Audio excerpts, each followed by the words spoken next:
There's various couples, but what they do is they bring their friends and family to Italy and it was the parents made me cry. Aww. Because, and particularly the dads. The dads were so amazing. Virgin Radio. Oh, it's too hot. Oh, shut up. No, I'm joking.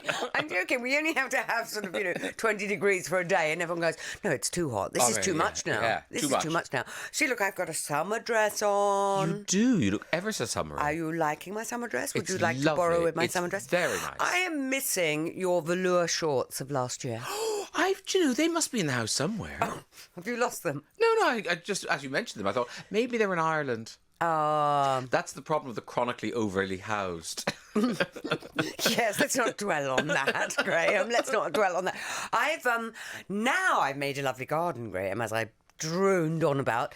But now it takes so long to water the thing nightly. Well, don't worry. Soon there'll be a hosepipe ban. By the time you get home, there'll Well, probably that's be a what hosepipe. I thought. Better do this now before the hosepipe ban. We really need a water butt. Have you got a water butt? No, no, because of course. I think drought is nature's way of telling you not to garden. I think drought is nature's way of telling you to drink more water when you can, which we don't do. I was listening to Nick Grimshaw the other day. Were you? Why is that? Because he was on the radio. He was on the Yeah. radio. Why was that? Why were you listening to him? No, I was at your house, if I seem to recall. Yeah, and he was talking about how before he was 30, he never drank water. I think I was about 55 before I drank water. Well, you see, we are of the generation where water wasn't really a thing. No. You know, if you wanted a glass of water, you normally put some squash in it out of the tap. And that was you done. That was breakfast, lunch and dinner in one. Oh, that was delicious. It was delicious. Was it my waddy squash here? Or was that in Ireland, my waddy? I don't know. I think it's Irish. Yeah. I don't think it made it across the water, my woody squash. But I could be wrong. Somebody will tell me. Imagine trying to give that to a child now. Yeah. They would just look at you like you were trying to kill them. Yeah, Like, why exactly. Why do you want me to drink that? That's It's disgusting. You put water into something. Yeah. But now you see bottled water. We will have bottled water. Yes, I've noticed. Have you Yeah, noticed? I've seen that. They sell it in garages and everything. I was doing a thing the other day where I was on the train and I was counting how many people, I know, there's not much going on in my head, how many people had a bottle of water with I'm them. so glad you have this outlet. I'm so glad you get to tell the nation this. It was a delay in stations. I'd finished my book. No, keep going. What am I going to do? No, counting how many people. And there was not one person who didn't have. Some people had big bottles. Small. At the end, sorry. Okay. Tell me about your week. That's the business to be in, obviously. Yes. Too late now. You've got your Graham Norton wine. Oh, yes. Oh, yeah. I don't have my GN water. Maybe I should do that, yeah. Well, you do have an Irish spring very near your house. Yes. Not in London, obviously. No, that's very far. It's very close to my velour shorts. Imagine the end of a Mumford & Sons gig. The big pile of sweaty jumpers someone's got to wash. Ugh. Ugh. Mumford & Sons gig. All the people that go there wearing jumpers. It's a big mound of sweat-soaked jumpers. That's a really lovely image that you've planted in my head. Thank you. I'm going to read you a problem. Yeah. Dear Graham... Oh, this is quite long. Dear Graham and Maria... I'm so sorry. Yeah, Oh, I know. You've got a problem. I work so hard. Here we go. Dear Graham and Maria, my parents retired to rural France 20 years ago, taking a cat with them. Do you know where this is going? Over the years, they have acquired at least 15 more cats, which they feed twice a day, including multiple sets of kittens who have been born there. There's a farm at the top of the hill where Tom's... male cats. Oh, I see. I was so confused. I was thinking, who's Tom now? Oh, come on. Where Toms and pregnant females come and visit. Pre-COVID, my parents would take them to the vets to be spayed or neutered, but now things have got out of control. Sadly, my mum has recently passed away, and my dad wants to sell the house and come back to the UK. The problem is he's still feeding the cats. Around 5 or 6 of them are house cats, but the rest are pretty feral. Money's very tight. He buys only the most expensive cat food, as he says that's all they'll eat.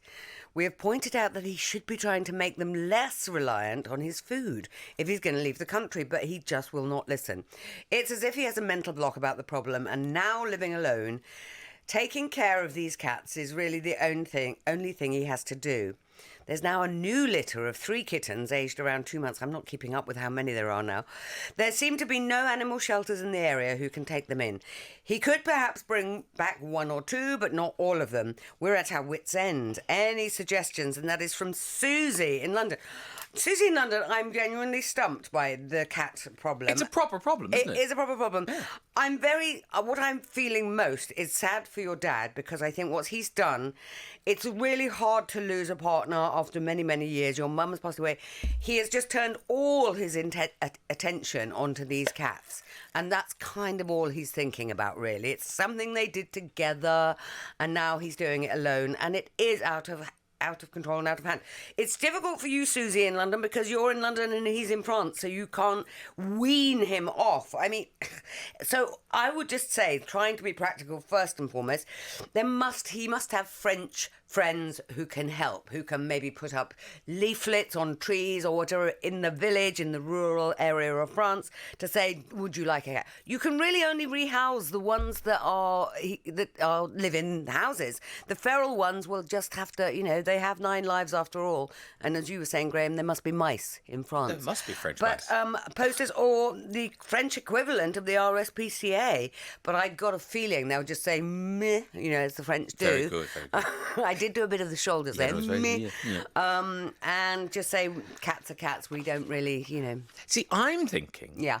Because the mom has died recently, and sorry for your loss, Susie, I think maybe this idea of selling up and coming back to England was a kind of a gut reaction to kind of like, oh, my wife's gone, I'm going home, boom. But now the fact that he's still feeding all these cats, but I think you need to say to your dad, look, do you want to come home? Do you want to sell this house? Because actually, it doesn't seem like you do. Well, when you've had a lovely life there with somebody, there's either you do go one of 2 ways. I can't stay here alone because I'm too sad, or I don't want to leave this. And so he's sort of stuck in the middle of this. It's really so he's just I think he thought he was one thing, but it seems actually he's the other. The transferences to the cats. But either way, even if he stays in France, but I guess he does want to come back to you, Susie, and family, etc. Now, if he is alone, either way, it doesn't solve the cat problem. And something in me says the cat problem is not going to be his problem anymore. He should and could bring 1 or 2 of the kittens home, get them spayed. Really, that's the first thing. And then I'm afraid it sounds harsh, but I think you just have to ignore the problem, because I love the fact as well that, he buys the most expensive stuff because they won't eat anything else. They're wild cats. It's that or a scabby old squirrel that died recently. They're sitting out the back going, I'm not sure. Yeah. I don't know. Was that a can? Was that a can he opened? I'm not eating that. What do you think, Pierre? I don't like this rubbish either. Le kibble? No. No, je n'aime pas le kibble. Oh, very good. That was a very good cat thing. I would add, next time you do it, just do a whisker stroke. For my Edinburgh show. when I take it on the road. Sous la rue. We've been hopeless for you, Susie. I'm sorry. No, but I think, Susie, one, listeners might have practical advice, because because I think we do have listeners who love telling us about their second homes in France. So, really? Well, yeah. Oh, they're mad about it. I didn't realise that was Virgin's demographic. Oh, yes, France, Portugal. I thought it was more motorhomes down in Norfolk. They love a motorhome. They love a motorhome too. Don't get me wrong. But Susie, they may be able to help you. Next problem, please. Here we go. Dear Graham and Maria, my son has recently come out as gay, and I don't think my husband is taking it very well. Our son... Can you stop doing that with your hand? Oh, sorry. Just in the corner of my eye. You're beating to the words. No, I don't know what I was doing. Oh, sorry. Right. It's like you've been told off by a teacher. No, I feel bad now. Our son moved out of the family home last year, and after a few months of living with friends in the city, he came to visit us and to tell us the news. I'm incredibly proud of him, and while my husband hasn't said anything horrible, he hasn't really said anything at all. I don't want to cause a blowout by bringing it up too often, but I really feel like he should talk to me or someone about it. My son has noticed that his dad is very quiet around him too, and I don't want him to feel responsible for an odd atmosphere. or his dad and my husband being awkward when he's around. I know he loves our son dearly and he's never shown any outward discomfort to any of our gay or lesbian friends. But he's clearly having trouble with it. What should I do? And that is from Harriet in Oldham. Oh, Harriet in Oldham, what I want to say to you, yes, your husband is having trouble with it. Oh, boo-hoo. But he is your husband, Harriet. So I think you don't want to cause a blowout, it seems, but I think you need to cause a blowout because clearly he's got an issue with it. He doesn't want to say that to his son, of course, rightly so, but he needs to tell you whatever it is that's bugging him about this. And that is the point of you talking to him. You have to just prepare for a blowout because you need to get to the truth of this so he can tell you his prejudices, whatever is going on in his mind, which is clearly something. Get them out in the open and move on. It's clearly been a shock for him, yes, but, you're very proud of your son. I'm very proud of him. It's a difficult thing to do. He's done a very brave thing. And he needs to know that nothing has changed with his dad. Sexuality doesn't change the relationship you had before you came out or after you came out. I do feel your husband needs to step up here and support your son and demonstrate that support rather than just going quiet like a wimp. If you've got issues, tell them to you, Harriet. You can sort it out together. You can go on the LGBTQI, etc., all the letters of the alphabet, websites and help pages, and they will explain how he's feeling, and a lot of other people have felt before. But your son needs support. He's done a very brave thing. I'm very adamant about that. But I think really, Harriet, what will help you is just time, just a bit of time. Your husband has had a shock.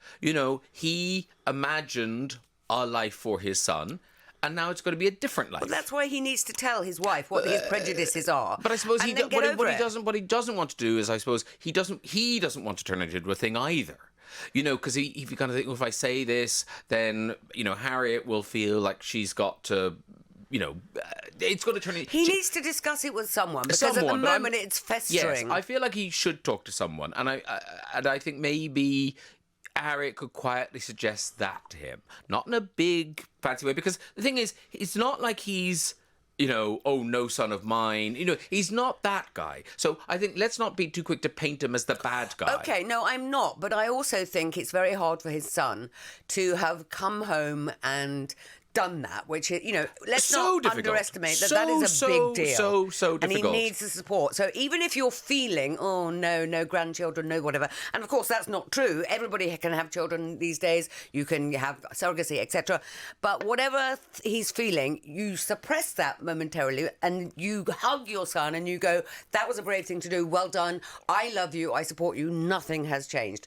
And then you go away and you chat to Harriet and say, I have to confess I am a bit, I feel something and I don't know what it is and I can't pinpoint it, but I do need to get it out there because I don't want him to know that I'm feeling like this. I want to be supportive to him. Yes. And at the moment, he's noticing. Your son is noticing. And so he's just bad at it. He's just bad at it. I watched, there's a thing on BBC Three. I don't know what it is. Is it a dating show? It's called I Kissed a Boy. And it's Danny Minogue. And and they send these couples away. Anyway, the last episode of it, they've got... Spoiler! No, it's fine. They've got various couples, but what they do is they bring their friends and family to Italy and it was the parents made me cry. Aww. Because, and particularly the dads were so amazing, because in lots of, it's, I don't know whether it's harder for dads, but because men aren't very, they're not very emotionally literate. They're not very good at expressing feelings and doing all that. Ergo, yeah, here's this a man. lot of men, you're right. Yeah, a lot of dads. Yeah, here's and this man. certainly dads of a certain generation, I think. I really feel the next generation will be like, meh, whatever, I couldn't care what you are, as long as you're happy and healthy. And I think we're very nearly there. Hope so. But equally, Harriet's husband in Oldham, it's just been a shock. And I think, just help him through it. And because, your son has done the hardest thing. He's come home and told you face to face, And when he's not around you, he's just back in wherever he is, London, wherever he is. He's having a lovely time. So you're stuck in the house with him, Harriet. So it is kind of up to you to kind of coax him into a better place. Well, that's what I mean. You can just say, clearly, something has changed, so you need to tell me what it is. We'll discuss it, and then it will be gone. Yeah. But while you're not telling me and keeping it inside, son is anxious, and we need to get rid of that. Doubtless, loads of parents listening have been in a situation like this, so do let us know advice for Harriet. I will see you tomorrow. Have a lovely sunny day. Velour shorts, please, tomorrow. Thank you. Yeah, that's not going to happen. Oh, Bye. buy some new ones.